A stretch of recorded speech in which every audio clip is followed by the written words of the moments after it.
Hello, everyone. I'm Mohammed Younas, founder and CEO of vFairs. And today, we're thrilled to dive into the world of event marketing with Rachel Stephan. Rachel is a visionary in the industry with over 2 decades of experience in event marketing, starting from her work in advertising to becoming a recognized expert in peer-to-peer influencer marketing. Rachel has a unique approach to building buzz and driving authentic engagement. In this episode, we will explore what it takes to make an event truly impactful, covering everything from creating memorable attendee experiences to leveraging post-event engagement.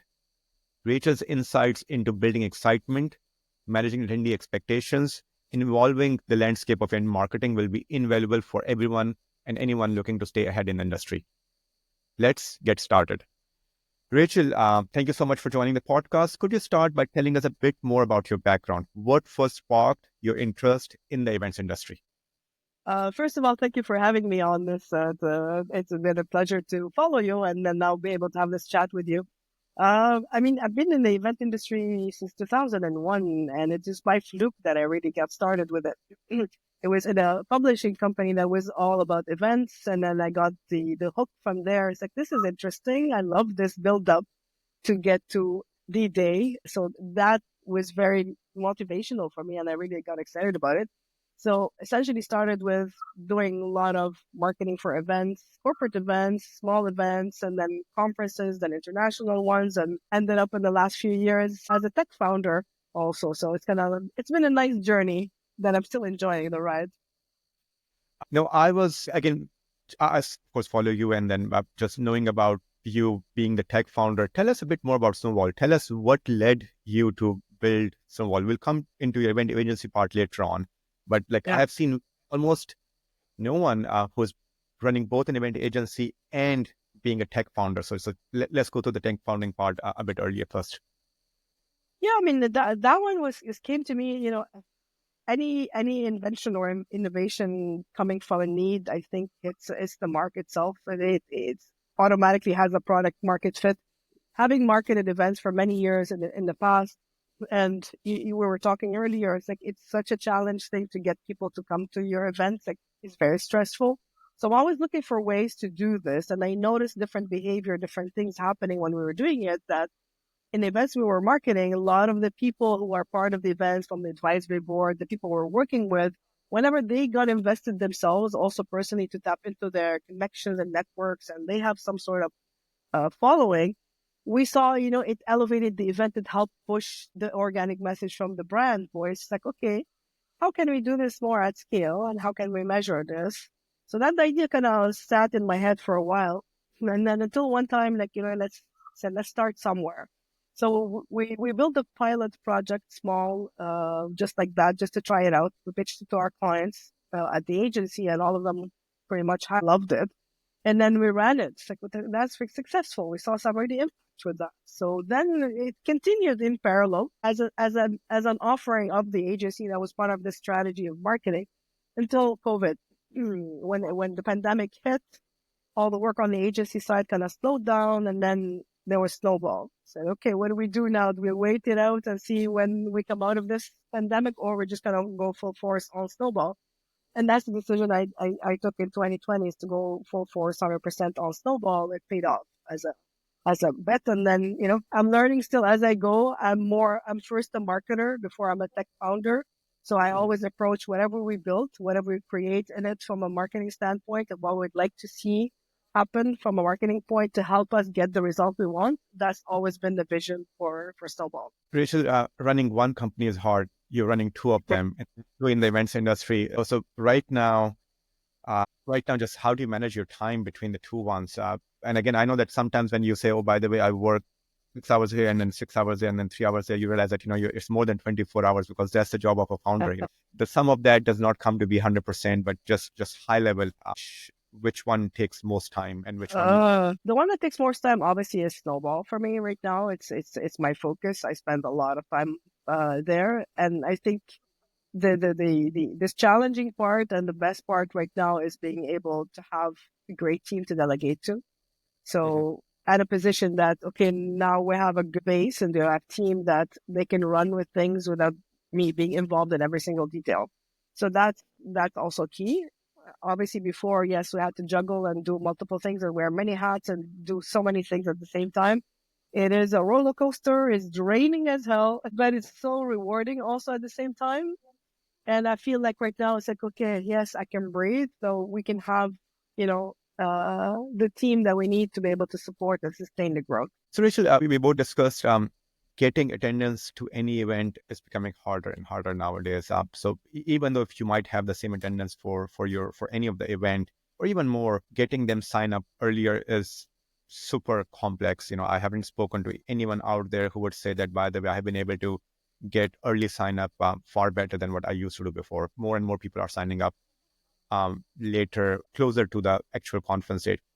Walk us through just some of the best tips, tricks of how to get that part done. At least some of the things that you see are working now or you feel will be working in the future. Again, whether it's part of the Snowball platform or even beyond it, just what advice do you have for event marketers to just overcome this problem that they're all facing right now in the industry? I think if anybody has a solution for that one, I'd love to hear. I don't think anybody cracked that problem yet, but it's a trend that we've seen across the board. And most of the events we worked with a lot of different marketers we talked to. It's a challenge. It's a challenge to get people to sign up early on. They've tried so many different things and different strategies to get people to sign up, and people sign up for many reasons. So it's trying to understand what drives people to sign up early. Sometimes the pricing is no longer an issue, so the early birds are not really cutting it. So you have to experiment a little bit with what is triggering certain things. Leading with content, being able to sample content, give them a little bit more what they should be expecting there, something that they won't expect or find all by themselves online. Involving their speakers, their thought leaders in order to, in your email communication, instead of sending, we have so many speakers and all that. No, but lead with content. Have that speaker maybe share some tips in advance about what they're going to be presenting. And then here, you want to learn more, make sure to show up. Showcase who else is going to be there. That's also one of the big drivers of why people go to the events, is seeing who their peers are. Because in some cases, yes, the content, you can get it a little bit everywhere. But the reason you go is that you need that one-on-one, you need that in-person kind of connection with people for whatever reason it is, whether it's career growth, whether it's business growth, whatever it is. You need that personal connection in person. So showcasing and showing who else is going to be there, telling stories of why people go. It's all like, it all adds up. There's no one solution really to solve this problem. Not a problem, a challenge, but it's a combination of many things that come together that will help build up. But the reality is everybody's doing it. Everybody's registering last minute for things. And Rachel, again with you, what are some of those things that can? I totally agree that sometimes if you know that, by the way, other peers in the industry, a lot of us attend events because of FOMO. If I don't attend it, what will I miss out on what the others would know? Exactly. What are best tips and tricks to actually make use of that? How can one use, whether it's peer-to-peer marketing or influencer marketing, to actually push this particular just agenda of having people sign up a little bit early? What has worked really well for you, and which platform also? Is it working better on LinkedIn? Is it working better on Twitter or platform? So just a bit of your just guidance. For me, the peer-to-peer influence and the influencer marketing, I start with the power of one. It's every single person at part of your event has influence. So everybody can have the chance to help drive or influence someone to maybe come to your event. Even if you bring in one person, that's one extra person. And that's the right person that you're attracting, because you're getting similar people than what you have. We sort of map out a little bit, like, who do you have at your disposal in a way that you can leverage? We can ask for them to help us promote. So you'll have your speakers. Yes, they want to promote themselves. They want to promote their sessions and all that. You have your sponsors. They do it anyways. Your exhibitors, they do it anyways. So how can we also give them something that makes it easy for them to share it and promote themselves? You have internal teams. I see more and more in that. Internal teams, people are also in the front line talking to clients. They also they're in contact with the people that you want to bring in a way. So why not also leverage them? So internal employee advocacy in order to promote certain event partners, your venues, everybody who's part of that event. Just do a little bit mapping. Your advisory board, your CEOs, your everybody who's involved. Everybody can promote it and provide their own perspective and angle to it from their own profiles and attract their connections to that. That's like a very low hanging fruit one, cost effective, straight from awareness to going to get it to register because you have the trust of the people. That's an important thing. Now you ask about which channel is the most effective one, and that varies from an event to an event, region to region. Everyone, it's different. And we did publish a report last year, a little bit of benchmark to understand a little bit the audience mapping and the audience behavior and where they're sharing it mostly. Surprisingly enough, 10 wasn't the top one. It was Wow. more private, and we do mostly B2B events, mostly private channels. So that considers email, SMS, Slack, Slack. Teams, WhatsApp. The combination of all these were higher than LinkedIn. Yes, you had LinkedIn after that, but the private channels were very effective in. So yeah, you think if maybe a CEO or somebody C-suite, maybe they won't want to share on LinkedIn they're going, but they're going to send it to a group of people that they have.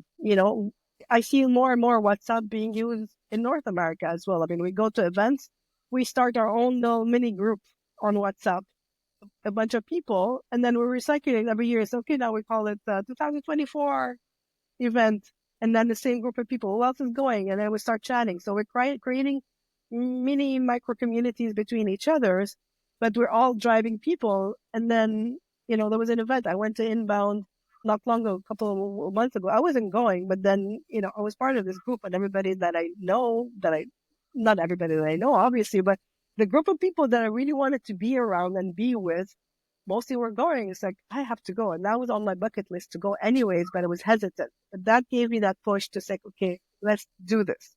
And ended up registering and going.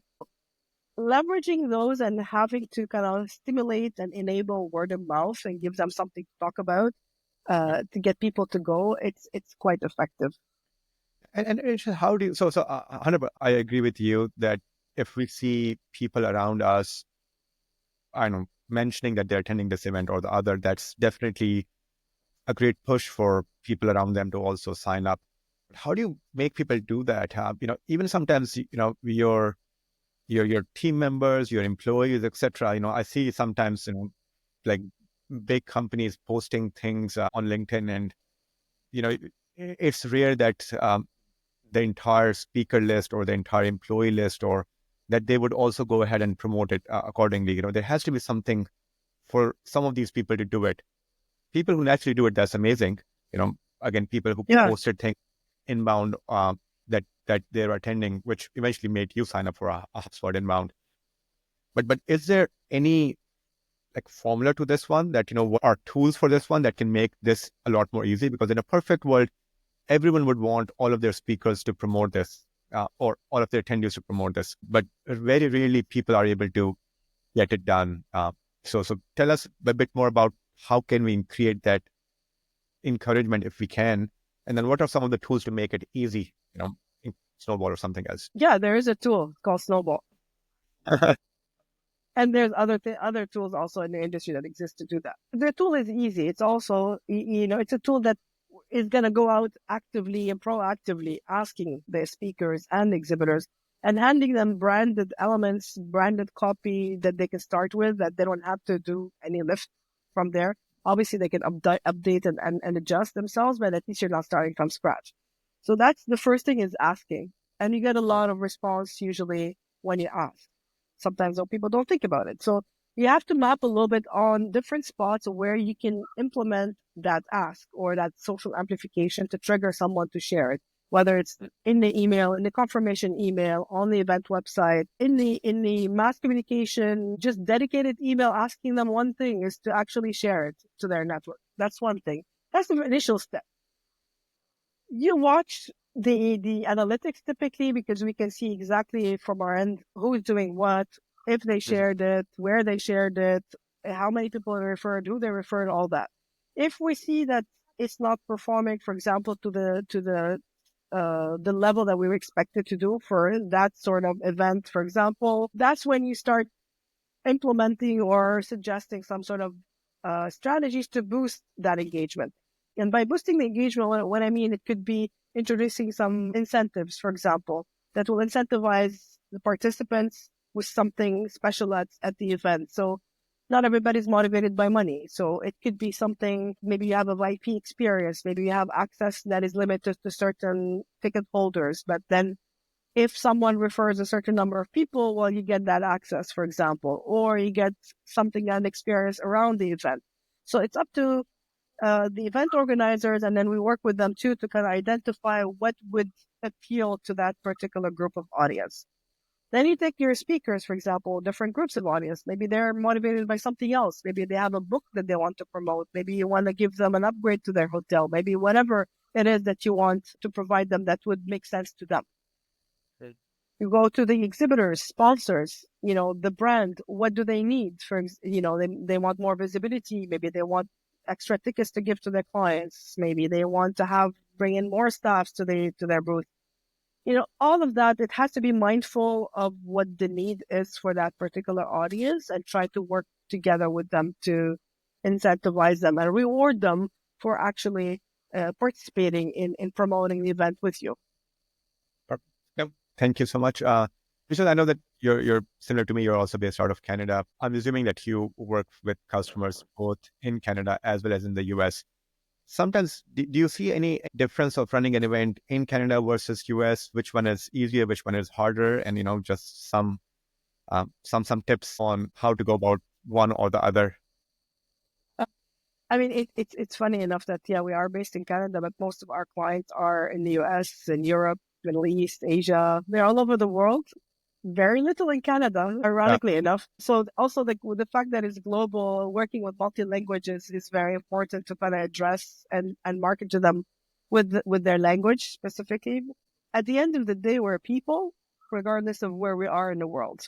So if you start with that concept and base that you're marketing to a person, and then talk to them as a person, connect with them at that level, I think that transcends a little bit borders or nationalities of where they are.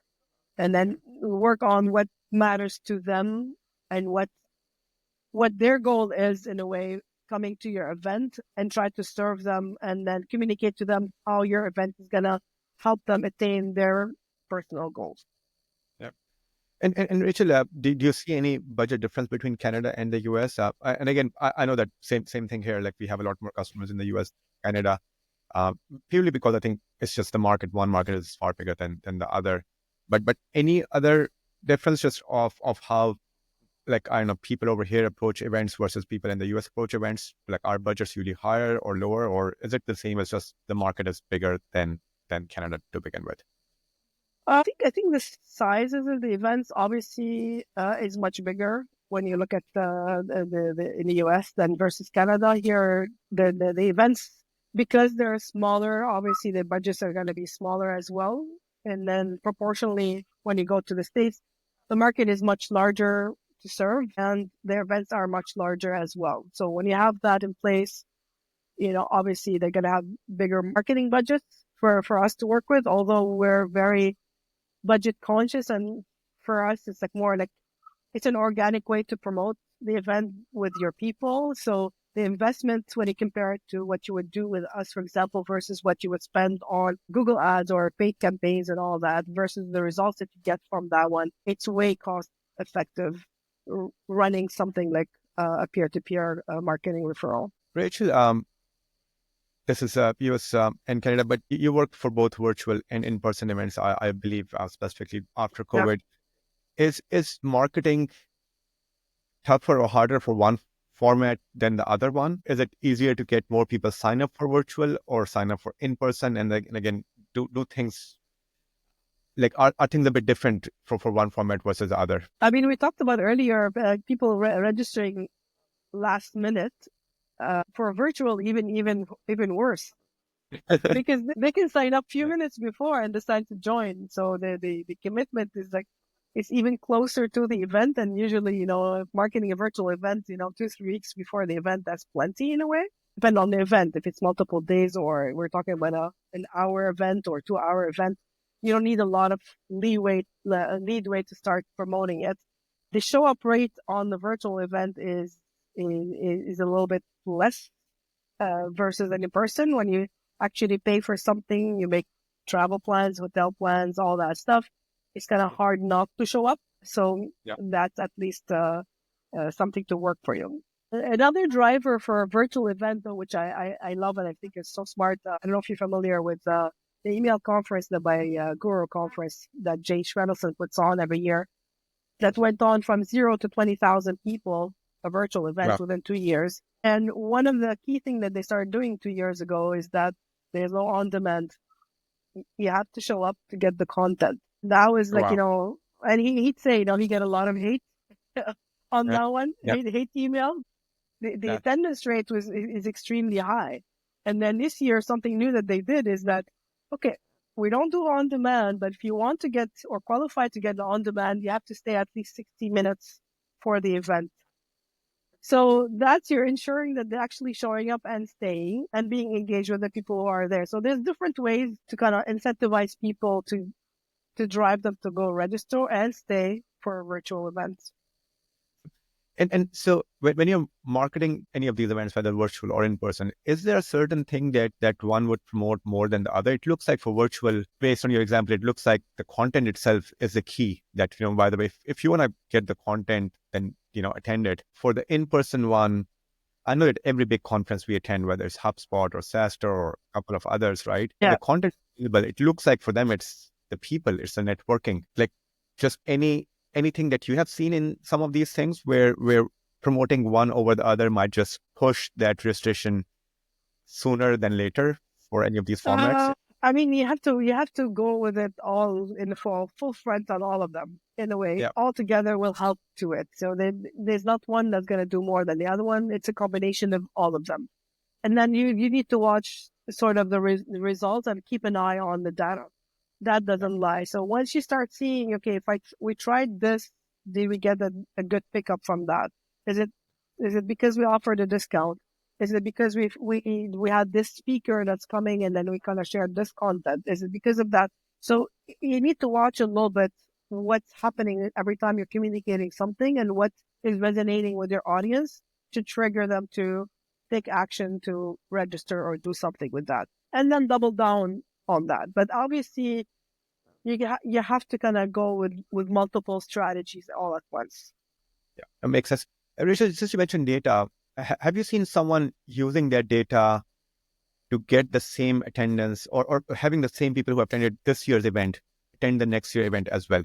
Is there a bit of a different strategy for those type of people versus just getting brand new people? Do people sometimes just have a different tier of marketing efforts for, again, people who are joining again versus who are going to join new the very first time, that we need to sell them on the concept of this event to begin with? Well, the ones that come before, they already know the event, what it is. So those, it's important to work with them, maybe reward them for their loyalty for coming. And they're great ambassadors because they know what the event is all about. So if they had a good experience and you got them to really engage and get something out of it that is valuable to them, they're going to be promoting your event for you. So it's extracting those stories from them and leveraging that and then rewarding them for their loyalties.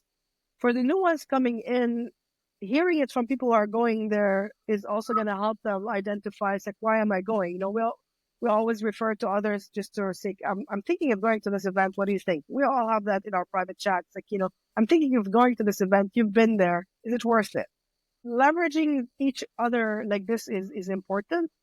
For new audience as well, when you look at event sites, we tend to see the same content over and over, and then almost the content assumes that you know about the event.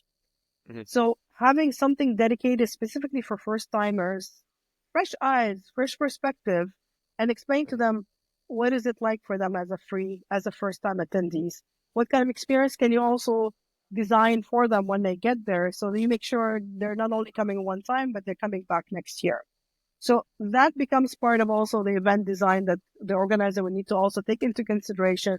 These group of people, they're coming for the first time. What are we going to do with them to make them feel welcome? help them get what they need and be able to kind of come back next year. And not only come back next year, become ambassadors so they bring in more people like them for the year after that. Makes sense.